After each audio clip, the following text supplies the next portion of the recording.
Hello everyone, I'm Torchwarrior92 and welcome to a video review for Batman Arkham City.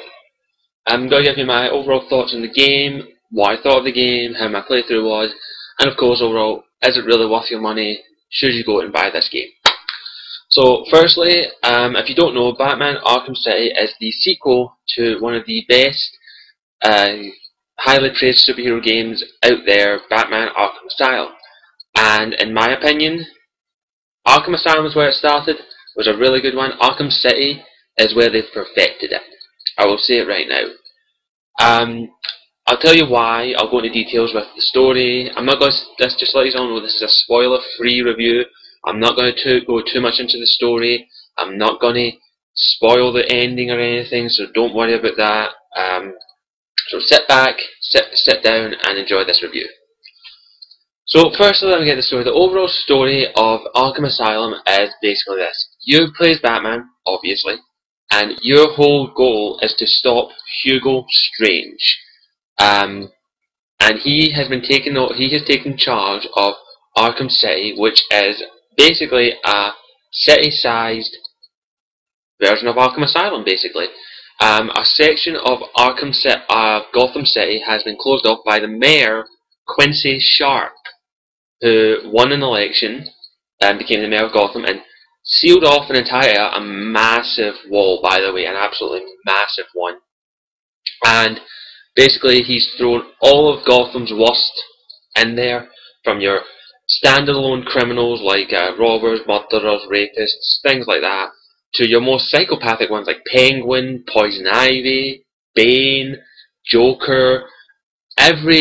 Almost every single inmate of Arkham Asylum has been put in this place, and you play as Batman, and your whole goal is to stop them doing what they're doing, but in the end find out what the hell Hugo Strange stuck with, and stop something that he's called Protocol 10. You have no idea what this protocol is until you play through the game. I'm not going to spoil it, but it's an absolutely amazing story, very Batman-esque. It's a major improvement on Arkham Asylum. Arkham Asylum's story was absolutely amazing. This one is perfect, in my opinion. It is the best superhero game story I've played in a long time. I'll say that right now. So that's the story. The story is absolutely amazing. It was written, I think, by a Batman comic book writer, so it is absolutely amazing. Very well done. The characters are almost every villain is as I imagined them, slightly tweaked. But in all sense, I got the Catwoman bundle pack also, so you get a wee side story with Catwoman, and basically her whole thing, she's in it for the money. She just wants to be better herself off. She's Catwoman. She's an opportunist. She's got this feud going on with Two-Face, so we're not too so that's sort of like the whole thing. You're Catwoman versus Two-Face, but also she wants to get into a big vault, Hugo Strange's vault, which has Moolah, and she wants to steal it. That's Catwoman's story, basically. But she also interacts with Batman once or twice, which is very interesting, and how you play through the game will also change how she is. So let me move on to the gameplay. Now, if you played Arkham Asylum, you're going to be very comfortable with this gameplay. It is the same. I'll start with Batman, then I'll go into Catwoman, and then I'll actually go into the Robin. I got Robin with my addition. So I will go into how Robin plays as well, but I will start with Batman. If you played Arkham Asylum, Batman is the same. It's one attack button, one punch button, one counter button, and you could actually play through the whole game just using the same style you used in Batman Arkham Asylum. But of course there are enemies with shields, stun batons, guns, freaking swords, so you have to adapt a little bit to the style of gameplay that Arkham City is giving you. You need to use special moves to take down certain enemies, how to disarm them, and once you build up a certain amount of combos, which is the combo system like times 2, times 3, times 4, you do a bit more damage. But also you can perform, once the combo meter, the times thing goes about a yellowish colour, you can do a special maneuver which either takes down one individual, stuns the people around you, or knocks out all enemies that are lying on the ground once you've upgraded yourself enough. That's the combat. As for the Predator style of gameplay, which is the Batman signature, he's not a superhero. If he gets shot several times, he's dead. So that's a good thing that they've kept that, of course, as Batman. So there are enemies with assault rifles, machine guns, things like that. And you need to be Batman, basically. Figure out how you're going to take out these people in this room, or even on the outside and on the rooftops of Arkham City. You need to figure out how you're going to take these out. You need to be stealthy. You actually have to think how you're going to take them, because you can't just jump in and beat them all up, because you will die. They have also added some other tweaks to the gameplay as well. You can use your gadgets now in combat as well with Predator mode and so they'll combat, like you can toss down a wee blob of explosive gel, detonate, and it stuns enemies around you. You can use the back claw to do a wicked clothesline attack. You can use a whole variety of gadgets to do a different attack, which I really do love about that. They've evolved the gameplay a lot, and I'm really glad about that. As for Catwoman, Catwoman is the same control scheme as Batman, one attack button, one counter button, but she has 3 gadgets. She's got a whip, some kind of spike things, and basically one of the stupid bolt thing, tight lines with balls on them. I can't remember what they're called. But what I must admit is Catwoman is much more agile and faster than Batman, so you will have to adapt a wee bit to her speed, which doesn't take too much time, but you will have to do that. She's much more flexible, limber, and she does various more acrobatic maneuvers during fighting and combat, and also in her Predator style. She does play a lot like Batman and Predator style, but she doesn't have a grappling hook. She uses her whip to get up into vantage points and pounce like a cat. Catwoman, of course, so she's much more agile, so you have to actually adapt to her style of playing as well, which isn't too bad. You will be stumble a wee bit at the start, in my opinion, but it's understandable. It's a new character, you've got to take a while to get used to her.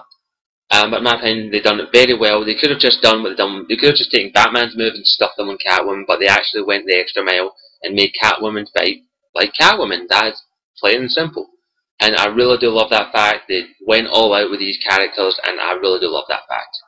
Now Robin. Now unfortunately you don't get to play Robin in the campaign at all. He does make one appearance. I think that's just part of the game. But you do get to play him in the challenge maps. And in my opinion, they've done the exact same they've done with Catwoman. They made him a whole new moveset. Oh, excuse me.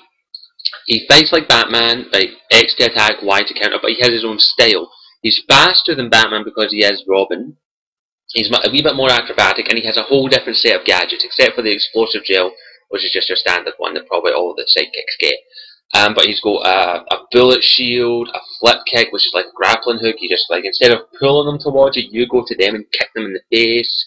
You've got flashbangs, basically. You've got a whole different variety of gadgets. And he doesn't just use his fist. He's got a bow staff, and in my opinion, that bow staff kicks fucking ass. And it will take you a wee while to adapt to his style of playing. If you do get him, I would recommend anyone to get him, because it does make you feel like Robin as well.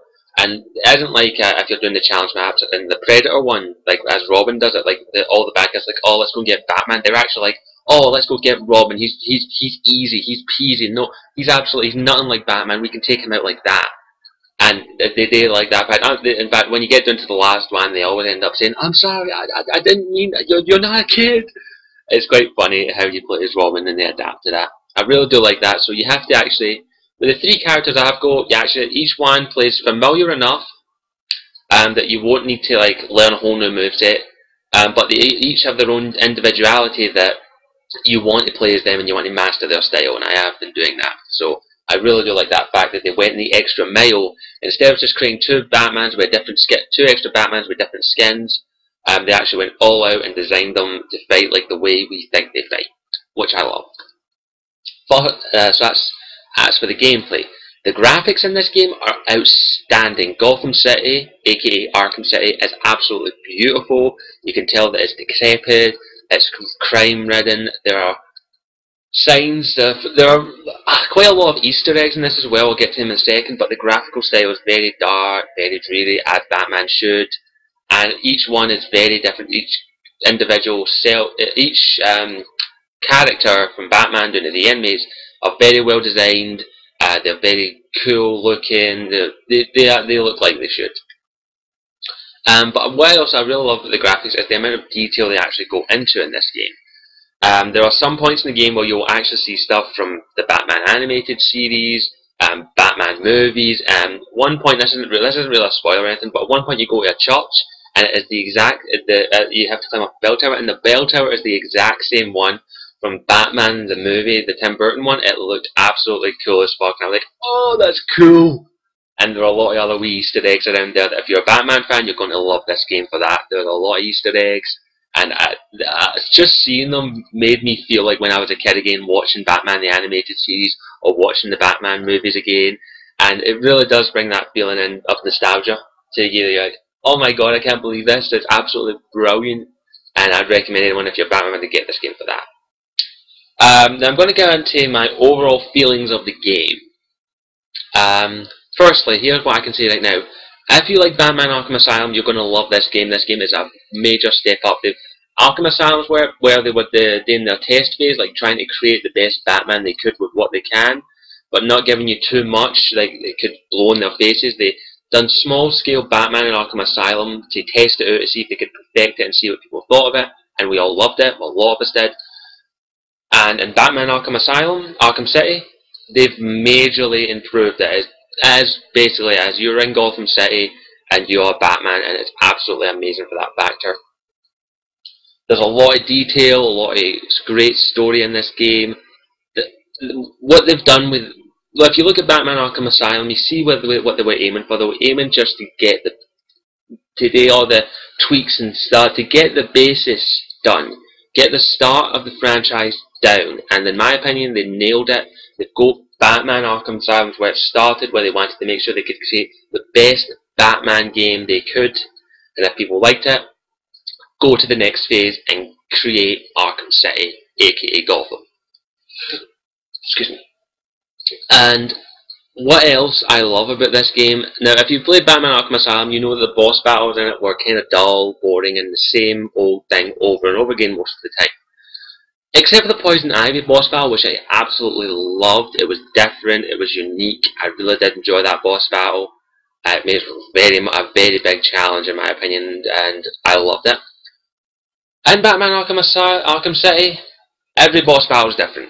Every single boss battle is different, which I absolutely love. You fight characters like Penguin, Joker, Solomon Grundy, Mr. Freeze, a whole variety of villains you fight, and a lot of ones that you might not have heard of as well. Like you've got the Mad Hatter, he's in this game.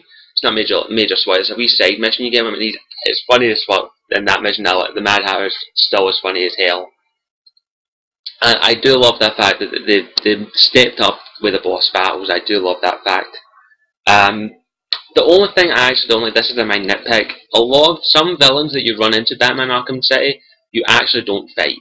You don't fight like characters like Bane. You do it. There's a Bane side mission. I don't want to spoil anything, but you actually don't fight him at the end of it, which I'm kind of gutted about. I really would like to have fought Bane. And Poison Ivy, you actually don't run into Poison Ivy at all as Batman, which I don't like. I wish you could go Poison Ivy to Batman, go as Batman to Poison Ivy, but you can't. I don't like that factor. You only see her as Catwoman, and you don't really fight her in a boss battle or anything. I don't like that fact. I would have much preferred if I could have fought Poison Ivy or even go as Batman to her area. So I'm hoping that they do elaborate on that, either with DLC or the future game, because there is going to be a second game by the ending this game has. Another thing I want to talk about there is also, that's my major wee gripe.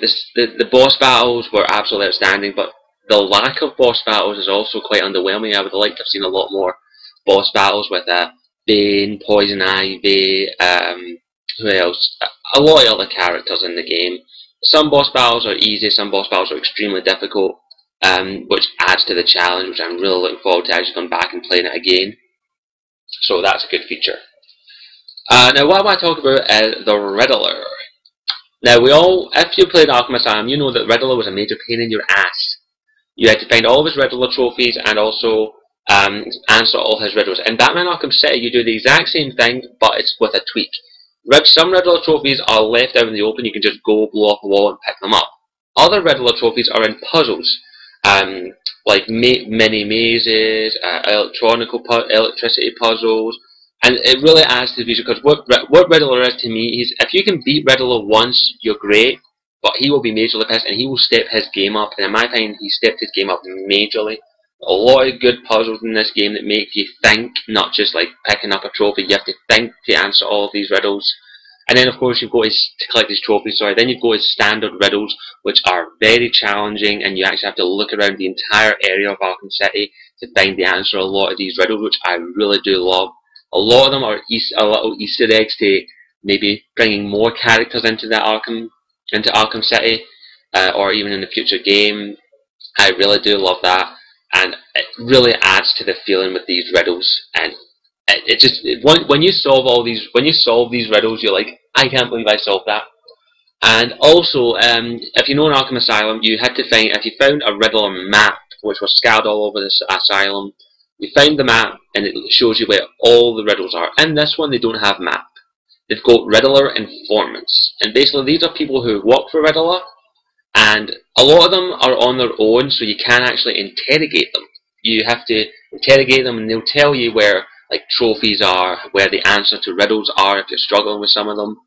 And that's what I love about that. It adds a bit more challenge to it. But a lot of these Riddler informants are with groups of people, and you actually have to take out every other member of the group before you can interrogate these people.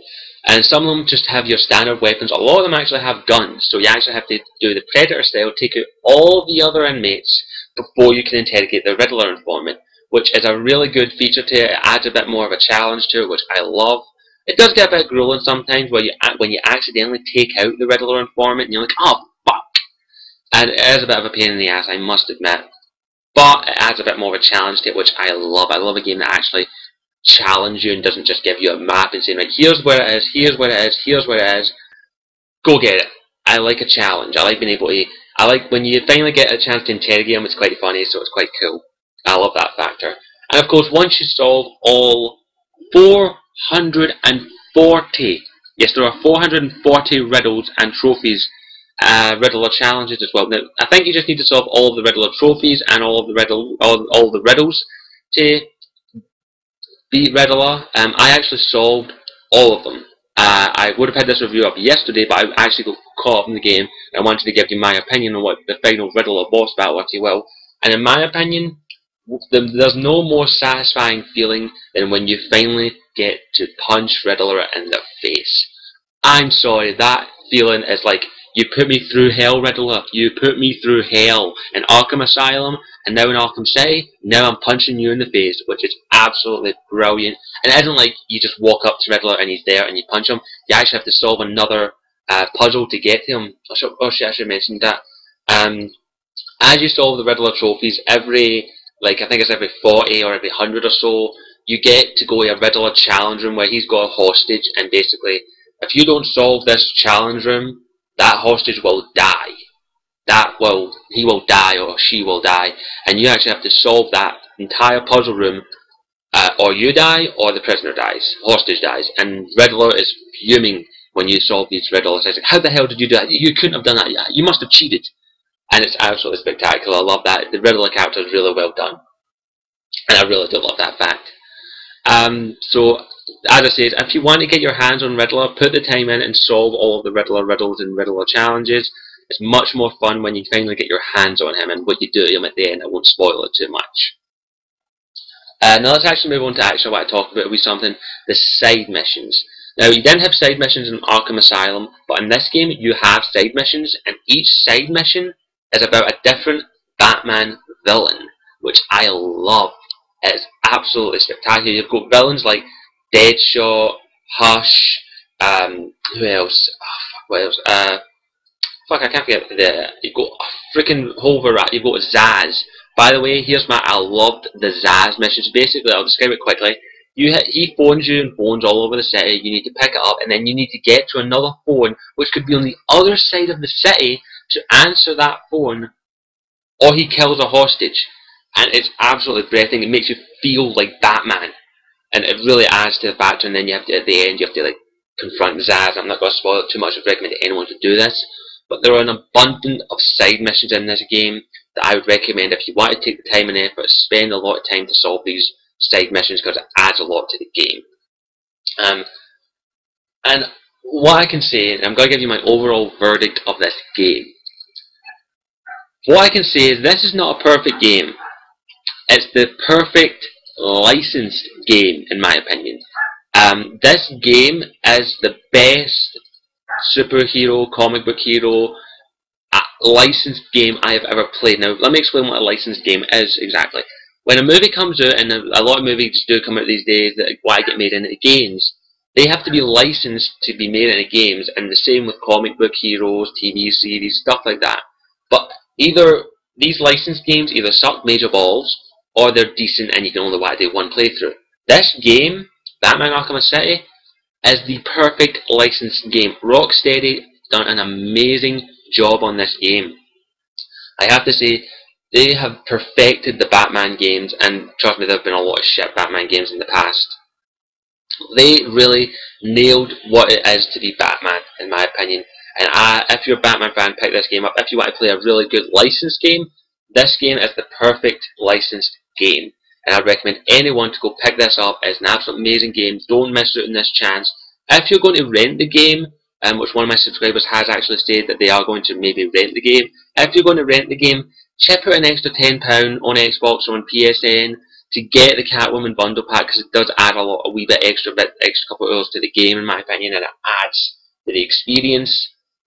I absolutely love this game. It's outstanding. It's the best Batman game I've honestly ever played. It's the best licensed game I've ever played. This is the best superhero game I've ever played. I hope that Rocksteady continue to make these games, like make the next Batman, and I hope they evolve it even further. Like maybe adding vehicles to the game, because they actually haven't added vehicles to this game. They haven't done anything with the sidekicks. They've done a little bit in Arkham City with the challenge map, but I really would like maybe a separate mission with Robin or Batgirl or Nightwing. I would like a lot of these other characters to come into the game, which I'm really looking forward to. I really am hoping that they continue the franchise. I'm actually hoping that they release DLC for this game to add more to the story, because in my opinion, there's a lot to do in this game, because there's a lot of cliffhanger endings in this game, with the main story and also the side missions. So overall, what can I give a score of this game? I'm going to have to give this game the best score I've ever given a game, 9.5. The only reason I'm not going to 0.5 off is because of the lack of boss battles. I would like a lot more variety of boss battles with other Batman villains like Poison Ivy, Bane, and maybe another few other ones. Those two I would have loved a bit more boss battles. But I would say anyone, this is a must-play game. If you haven't bought it already and you're waiting to see reviews, don't bother. Go get the game. If you're enjoying this review and you're watching it, I don't know whether or not I should get this game. Get the game. It is outstanding. The gameplay is spectacular. The story is amazing. The characters are brilliant, and there's a lot of little Easter eggs in this game that you're like, oh, this could lead to another game. And I'm hoping it does.